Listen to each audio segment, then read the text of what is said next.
할렐루야! 오늘도 주님과 함께 삶의 희망이 되는 2020년 되시기를 예수 그리스도의 이름으로 축복합니다. 아멘. 찬양 하나 하고 말씀 듣도록 하겠습니다.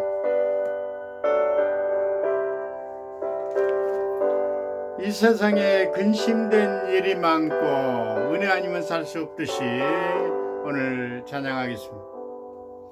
이 세상에 근심된 일이 많고 참 평안을 몰라구나.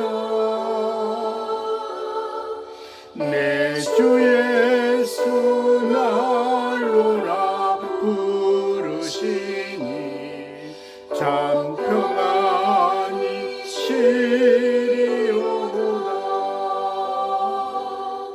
주 예수의 구원의 은혜로다. 참 기쁘고 즐겁구나. 그 은혜를 영원히 누리겠네. 참 평안이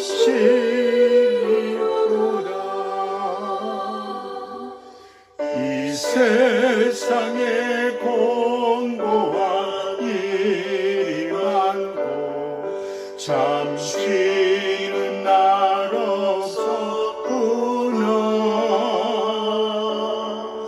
내 주 예수 날 사랑하시오니 곧 평안히 쉬리로다. 주 예수의 구원 은혜로다. 참 기쁘고 즐겁구나. 그 은혜를 영원히 누리겠네. 저 평안이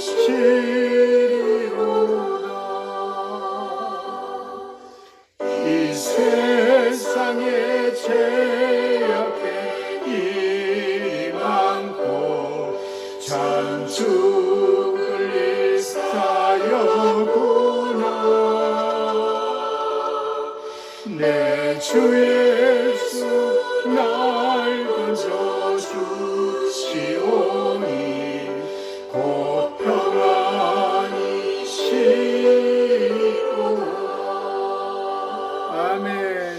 주 예수의 구원의 은혜로다. 참 기쁘고 즐겁도다. 그 은혜를 영원히 누리겠네. 곧 평안히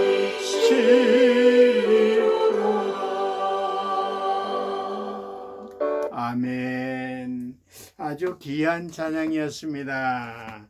늘 평안히 누리시길 축복합니다.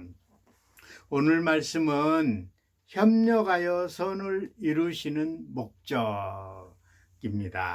로마서 8장 26절에서 30절까지 제가 한번 봉독해 드리도록 하겠습니다. 다시 한번 얘기 드리면 로마서 8장 26절에서 30절까지입니다. 이와 같이 성령도 우리의 연약함을 도우시나니 우리는 마땅히 기도할 바를 알지 못하나 오직 성령이 말할 수 없는 탄식으로 우리를 위하여 친히 간구하시느니라. 마음을 살피시는 이가 성령의 생각을 아시나니 이는 성령이 하나님의 뜻대로 성도를 위하여 간구하심이니라.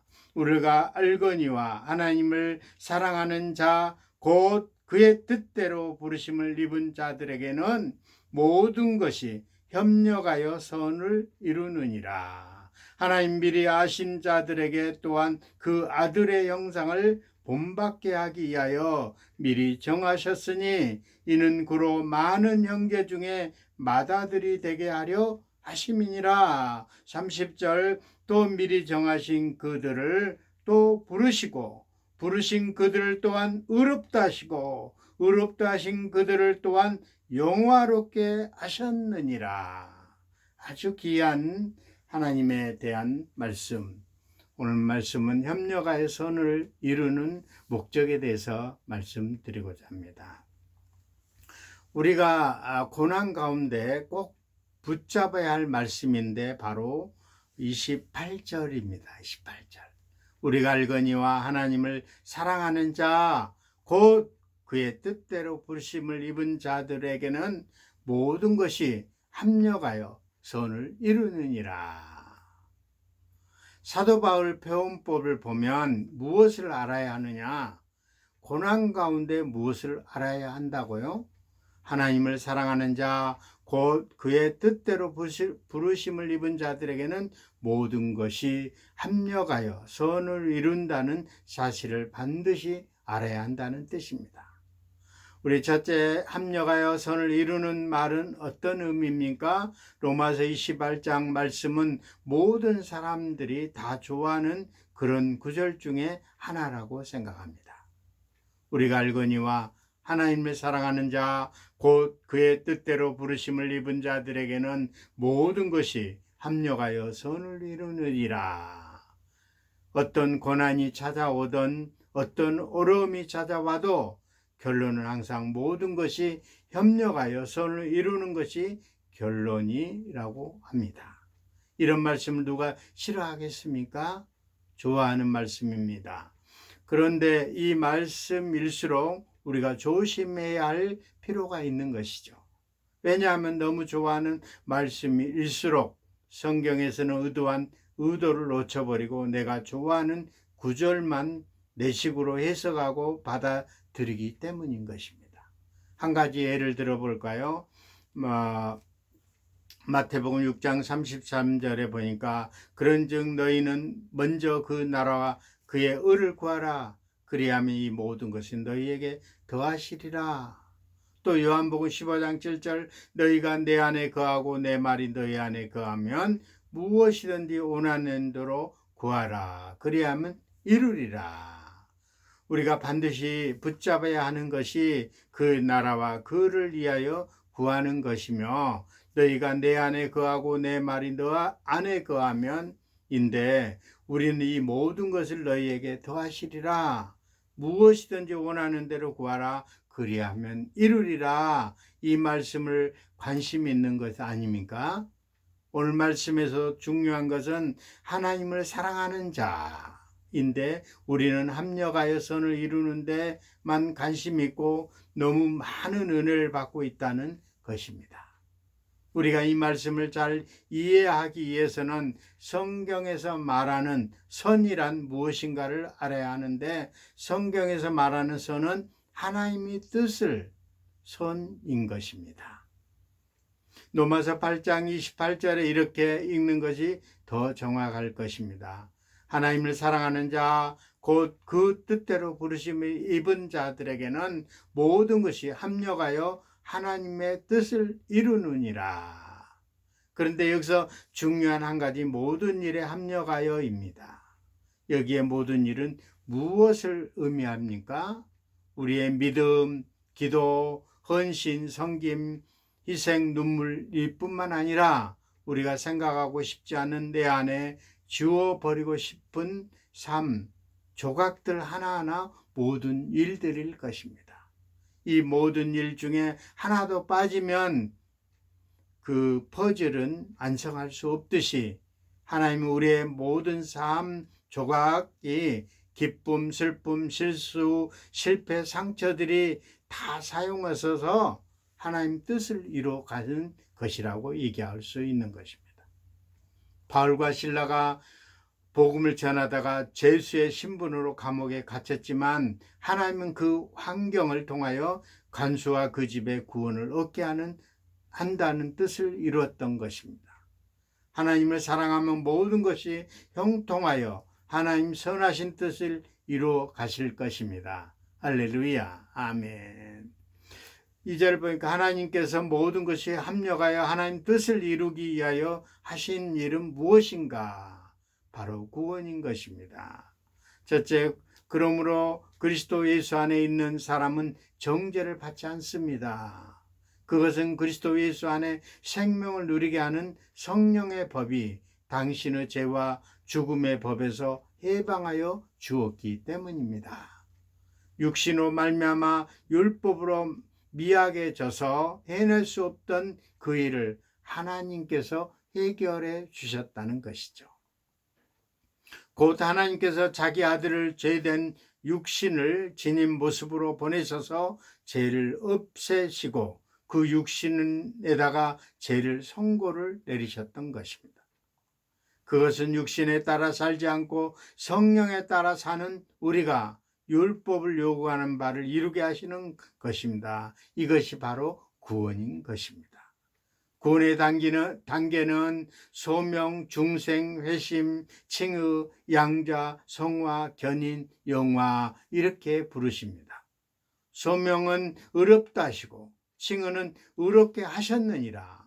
영화는 여기서 중요한 한 가지 영화롭게 하셨느니라.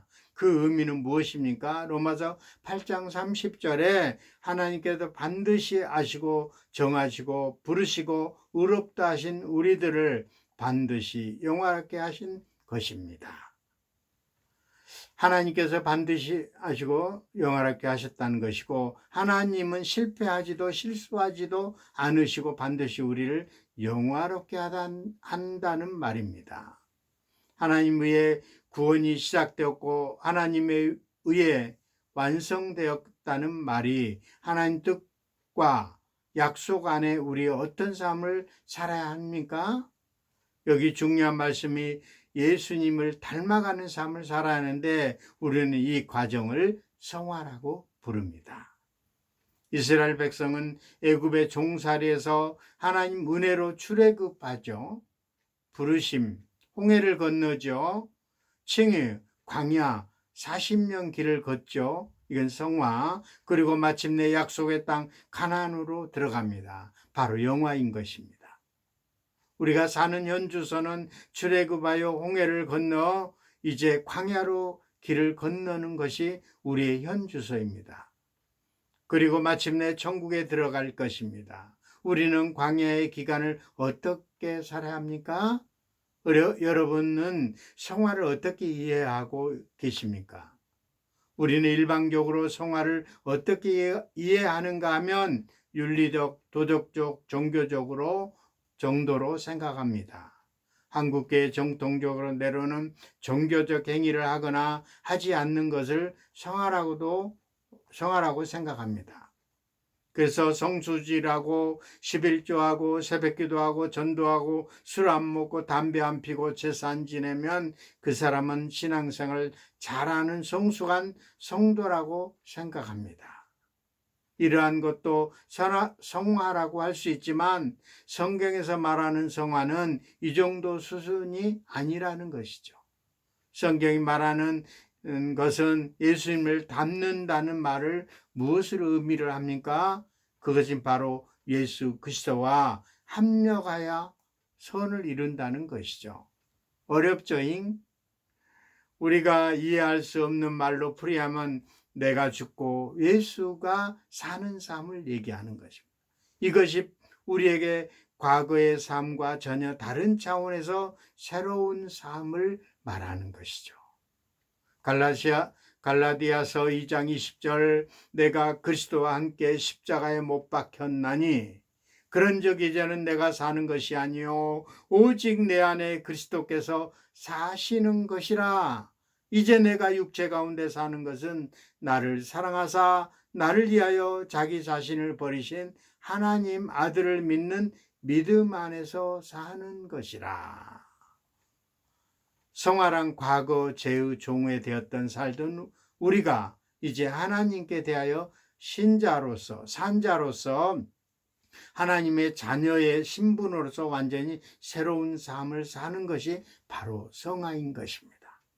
하나님께서 창세전에 우리를 아시고 택하시고 부르시고 예수 그리스도의 십자가로 우리를 칭의 의롭다 하셨는데 이제 합력하여 선을 이루어 가시길 축원드립니다.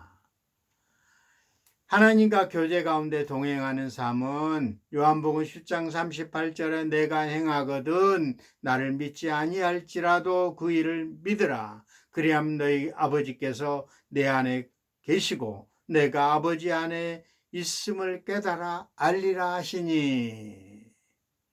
하나님의 목적에 동참하는 삶은 요한복음 17장에 5장 17절에 나옵니다. 예수께서 그들에게 이르시되 아버지께서 이제까지 일하시나니 나도 일한다 하시매. 마태복음 9장 35절에도 예수님께서 모든 도시와 마을에 두루 다니사 그들을 회당에서 가르치시며 천국 복음을 전파하시며 모든 병과 악한 것을 고치시니라 이렇게 얘기하고 있습니다. 예수님이 이 땅에 오셔서 사셨고 삶이고 우리의 예수님에 따라 살아야 할 삶인 것입니다. 이것은 오직 은혜, 오직 믿음, 오직 성령, 오직 십자가에 의한 삶으로만 가능한 것입니다. 이렇게 살아갈 때 하나님께서 모든 것이 협력하여 선을 이루는 것입니다. 할렐루야. 말씀 맺겠습니다. 칭의와 영화의 삶은 지금 우리의 현주소인데 이 삶을 성화라고 부릅니다. 예수님은 형상을 본받는다는 말은 죄인된 우리가 그리스도의 십자가로 구원받는 자, 하나님의 자녀의 새로운 신분의 전혀 새로운 차원의 삶을 사는 것을 말하는 것입니다. 새로운 삶을 무엇이냐? 하나님과 교제하는 삶으로 합력하는 것입니다. 왜 이런 삶을 살아야 합니까? 예수님이 이 땅에서 하나님 나타내는 삶을 사셨듯이 하나님께서 이곳에 교회를 세우신 목적이기도 하는 것입니다. 우리 명성 엘린 공동체가 합력하여 선을 이루고 아버지께 영광 돌리는 저와 여러분이 되시기를 예수 그리스도의 이름으로 축복합니다. 아멘. 기도하겠습니다.